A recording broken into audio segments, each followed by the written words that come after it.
बिस्मिल्लाहिर्रहमानिर्रहीम। Hi guys, this is Ahmed and welcome to my YouTube forex money channel. उम्मीद करता हूं कि आप सब खैरियत से होंगे। सो गाइस, अभी की वीडियो में हम एनालाइज करने जा रहे हैं यूरो यूएसडी 4 आवर चार्ट को। अपकमिंग वीक एनालिसिस है, बहुत गौर से समझ लें। यूरो यूएसडी ने अभी रिसेंटली अपना जो एक फ्रेश लो क्रिएट किया है, मल्टी मंथ्स मल्टी ईयर लो क्रिएट किया है। और यहाँ पे मार्केट जो है वो थोड़ा सा स्ट्रक्चर जो है वो हमें कुछ समझाना भी चाह रही है। अगर मैं बात करूँ इसके लोएस्ट लेवल्स की, तो मैं समझता हूँ कि 1.000 का लेवल जो है वो रिमेन पेंडिंग है। ये हो भी सकता है कि उसको मार्केट टेस्ट ना करने जाए, और इसकी पॉसिबिलिटी ज़्यादा है कि मार्केट उसको टेस्ट करने जाए। अब हमारे पास ऐसी सिचुएशन में जो अपकमिंग वीक है उसके हवाले से क्या ट्रेड्स बनती हैं, अब हम इस टाइम बात करेंगे उस पर। इन्फ्लेशन का आप लोगों के पास एक जो है रिमेन समझ लें एजेंडा कायम है। इन्फ्लेशन कहीं भी जो है वो अभी जाने का नहीं सोच रही है, और मैं ये समझता हूँ कि हम ये पूरा साल इन्फ्लेशन और इंटरेस्ट रेट्स इन दोनों के इर्द गिर्द ही जो है वो प्ले करेंगे। तो इन चीज़ों को समझ लें। कल की जो एनएफपी रिपोर्ट थी उससे ये चीज़ कंफर्म होना थी कि 0.75 बीपीएस इंटरेस्ट रेट बढ़ेगा या 0.50 बीपीएस इंटरेस्ट रेट बढ़ेगा यूएसडी का। लेकिन वो चीज़ कंफर्म नहीं हो सकी, और वो चीज़ अभी तक स्टिल जो है वो एक धुंधलाहट में है। आप लोगों को मेरी एडवाइस है कि मार्केटों में बहुत तवज्जो रखें, और मैं ये समझता हूँ कि मजीद जो है अभी फर्दर रेले जो हैं वो एक्सपेक्ट किए जा रहे हैं। मार्केट में बेसिकली इस टाइम अपनी जो रेंज है ना, रेंज वो चेंज कर रही है। और जितने पेयर्स हैं सब इस टाइम अपनी जो रेंज है ना, या आप यूँ समझ लें न्यू मूवमेंट या एक न्यू डायरेक्शन वो गेट करने की कोशिश कर रहे हैं।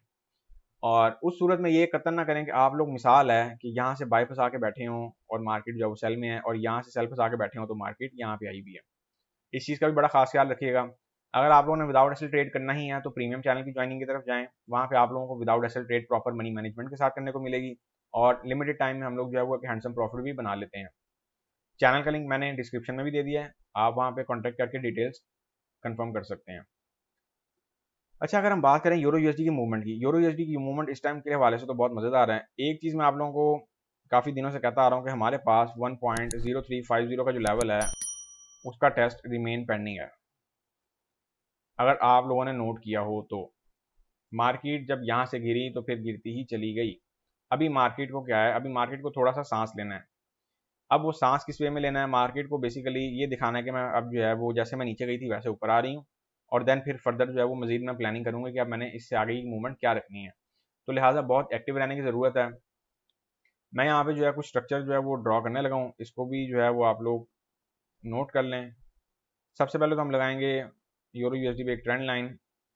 अच्छा, अब यहाँ पे सिनेरियो क्या बन रहा है, सिनेरियो यहाँ पे ये बन रहा है कि मार्केट ने हाल ही में, कल के दिन में आप कह लें कि हमें एक माइनर सा सपोर्ट एरिया प्रोवाइड किया, और मार्केट्स यहाँ से उठी हुई हैं।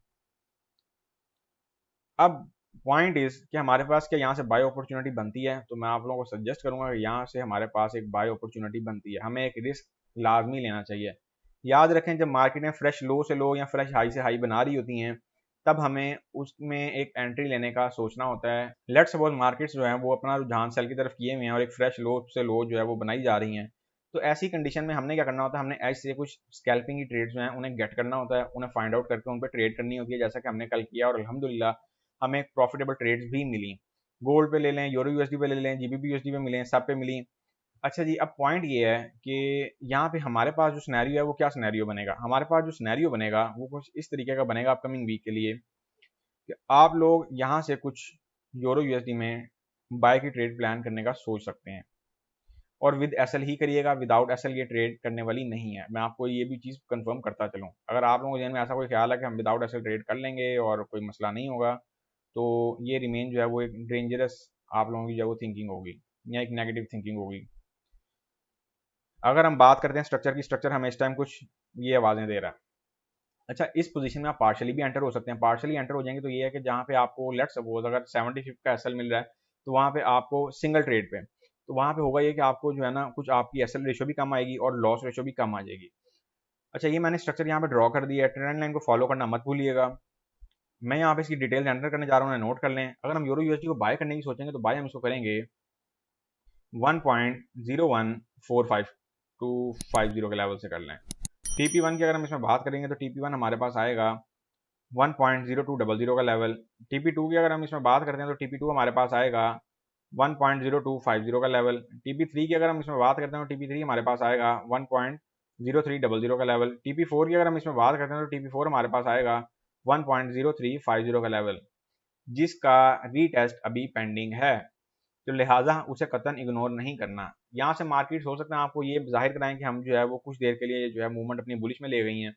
जैसे कि मैंने आप लोगों को ऑलरेडी बोला हुआ था जब जुलाई स्टार्ट हुआ था कि अगर 8 जुलाई वाली रिपोर्ट हमें कंफर्म ना कर पाई कि इंटरेस्ट रेट मामला क्या रखेगा मजीद, तो हमें 27 जुलाई तक मार्केट जो है वो साइडवे देखने को मिल सकती हैं।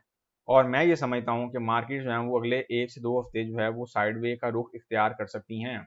सो बी केयरफुल। एसएल की अगर हम बात करें ना, तो एसएल हम इसमें रखेंगे 1.0070 का लेवल। ले गाइस, ये मैंने यहाँ पे इसकी डिटेल्स जो हैं वो एंटर कर दी हैं, इनको नोट कर लें अपने हिसाब से। कहीं पे भी कतन कंफ्यूज होने की ज़रूरत नहीं है। अगर हम बाय का जो स्ट्रक्चर पकड़ने की कोशिश करेंगे तो वो इस एरिया से पकड़ेंगे। एसएल एरिया ये होगा हमारे पास, टीपी1 एरिया हमारे पास ये होगा, इसी तरह टीपी2 एरिया। प्रॉफिट टेकिंग टाइम पे कहीं पे भी जो आया हुआ प्रॉफिट वापस मार्केट को नहीं ले जाने देना। टीपी3 एंड टीपी4, क्योंकि जब आया हुआ प्रॉफिट हाथ से निकल जाता है तो फिर उसके बाद एक जो बिगिनर ट्रेडर होता है या एक जो न्यू ट्रेडर होता है वो इंतहाई अंडर प्रेशर हो जाता है और उसको कुछ समझ नहीं आती कि मैंने अब करना क्या है। तो लिहाजा बहुत ही जो है वो केयरफुली अपनी जो ट्रेडिंग एक्टिविटी है उसको प्लान करें और मार्केट सबसे पहले ओपन होने का वेट करिएगा। ये ना हो आप मार्केट ओपन और आते साथ ही जब मार्केट लेट्स सपोज यहाँ से ओपन हो तो आप यहाँ से एंटर होकर बैठ जाएं, ऐसा कुछ ना कीजिएगा। ये मैंने बेसिकली बाय, आप यूँ समझ लेंगे बाय लिमिट एरिया आपको दिया है। मार्केट को थोड़ा सा कंसोलिडेट होने दें। अगर मार्केट यहाँ पे कंसोलिडेट हो रही है तो आप कुछ स्मॉल साइज से ना पार्शली अपनी लॉट बाय की लगा सकते हैं, और जो बाकी का यूनिट साइज है वो आप यहाँ से ओपन करके तो फिर उसको अपने हिसाब से जो है वो मैनेज कर लीजिएगा।